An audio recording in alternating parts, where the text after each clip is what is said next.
Hey y'all, I am Daniel Aaron, and I am honored to be with you today, especially to talk about something that's so important, so misunderstood, and affects so many of the people that are important for changing the consciousness on this planet, which I know is all of you, which I know is all of us, and who I mean specifically is the people that have experienced or are experiencing Kundalini Awakening. And I hope you all will pardon me for the perhaps poor quality of this video, and it may get cut off. It's a bitter cold morning here in Greenfield, Massachusetts. I've just come down from Poet's Seat, and behind me you may be able to see, may be able to just hear, I don't actually know what it is, but it must be some kind of hydroelectric dam. The water is flowing, and that's relevant to our conversation because Kundalini is so misunderstood because it's so scary and desired. One of my teachers says that our greatest passion lies between what we fear most and what we desire most, and perhaps what that is all right, we're gonna pause there. Hey y'all, I am Daniel Aaron, and I am grateful to you for being here. I am a pioneer, a leader in helping people transform their lives, transform their consciousness, a trainer of elite yoga teachers, and it's cold here. And I am here today specifically to share a bit more with you about Kundalini Awakening, or Kundalini energy, or spiritual awakening, or spiritual breakthrough, or as it's sometimes called, going crazy, losing your mind, not fitting into the world anymore. And I chose this spot specifically, right? Y'all no doubt know what that is. Those are towers that conduct electricity. And some of us who are into the natural way of living, and let me expose myself a little more for you. It's cold though. Hey, I'm here for you.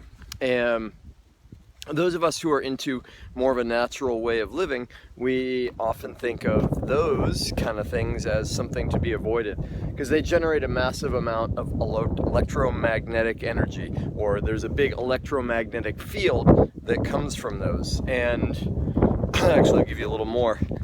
You may see flapping in the breeze there that danger sign. Danger, don't cross. You know, maybe it's a police barrier one. And as the wind is picking up, I'm going to come in a little closer. And I'm going beyond what I shared generally before about what the Kundalini Awakening is all about. More specific for y'all that have experienced it or are experiencing it or think you might be. Because the biggest thing I could share with you about it is having had my first experience of it almost 3 decades ago, the most significant one in 1995, which sort of blew me away and blew my life open, and having experienced many of them since then, each with more understanding about what the process is. The first thing I want to share with you about it is it's okay. And there is a danger, so it's not to say there's no danger, and there's also an incredible power.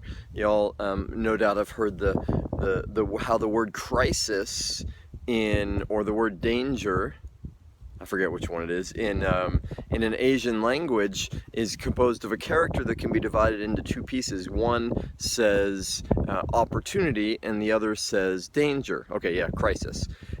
And a spiritual emergency or a spiritual crisis, or in some way any crisis in our lives, what's commonly referred to as a breakdown, has an incredible opportunity to it.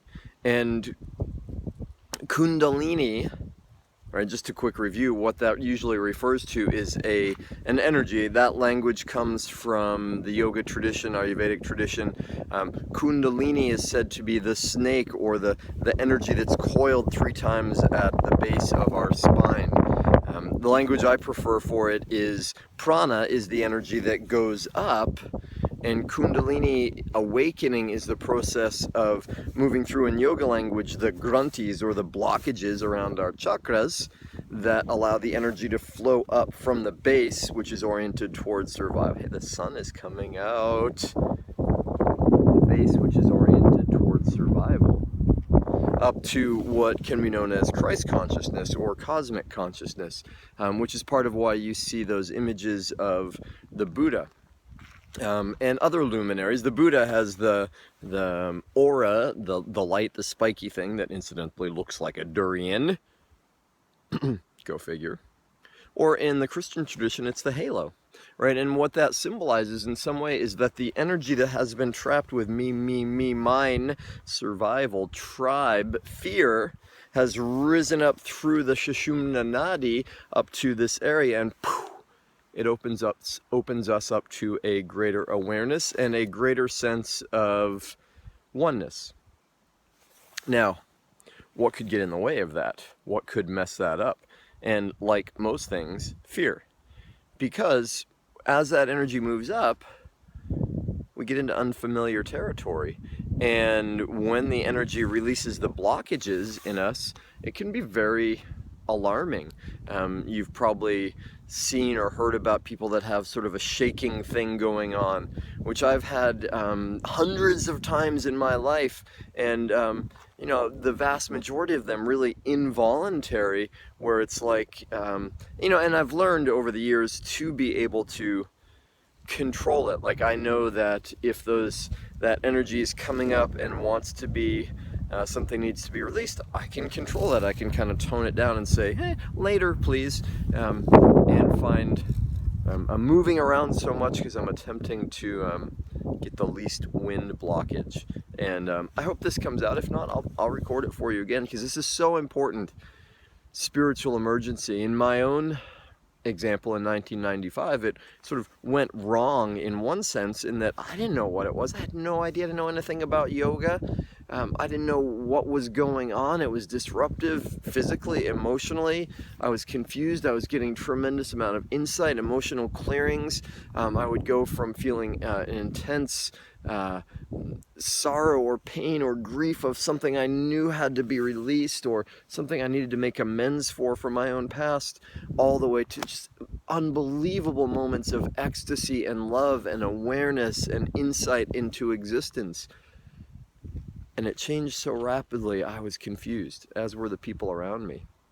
And one of the results of it is I ended up getting locked up in a mental hospital, or a locked ward, psych ward of a hospital.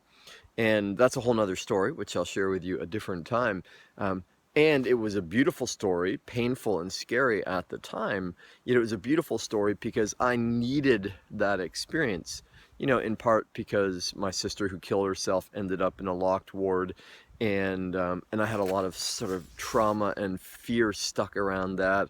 In part because what I learned in there and what I got to share made a big impact on many people in that ward, and one in particular, which is a whole nother story too.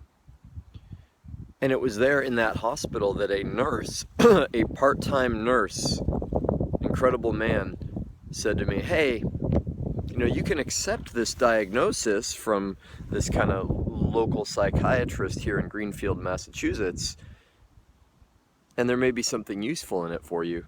But, you know, maybe there's another perspective. And it was a really timely message for me, because honestly, I was in a lot of fear at that point. The doctors were saying, hey, you need to go on medication for the rest of your life and start now, and it's only going to get worse.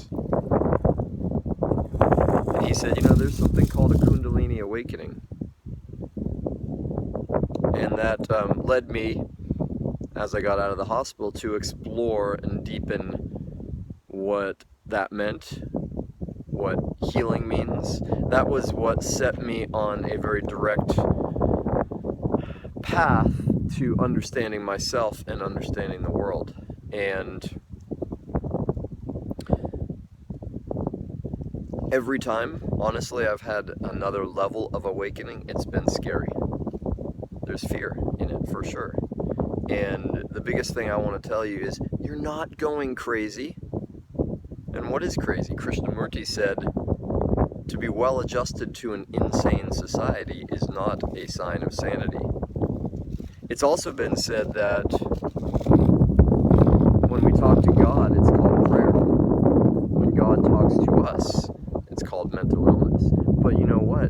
Who do we revere most? Who's had the biggest impact in the world? Prophets, saints, those who seem to have direct contact or receive information. So, in this moment that the wind dies down, I'm going to bring it to a close here, y'all, to say that if you're experiencing things that might seem like Kundalini awakening, shaking, radical shifts in emotions, especially if you've been doing things to kind of prompt that, which we are warned not to do in the yoga and meditation worlds, yet some of us do it anyway. My experience was it wasn't that at all. I was not looking for that. I had no idea. Had not explored spirituality, meditation, yoga, any of that. So whether it's coming by accident or you've intended it, if you feel like you might be in it, I encourage you to get help. The Spiritual Emergence Network, the work of Bonnie Greenwell, or write to me. You know what? I've got a ton of experience with it now for myself and with many clients.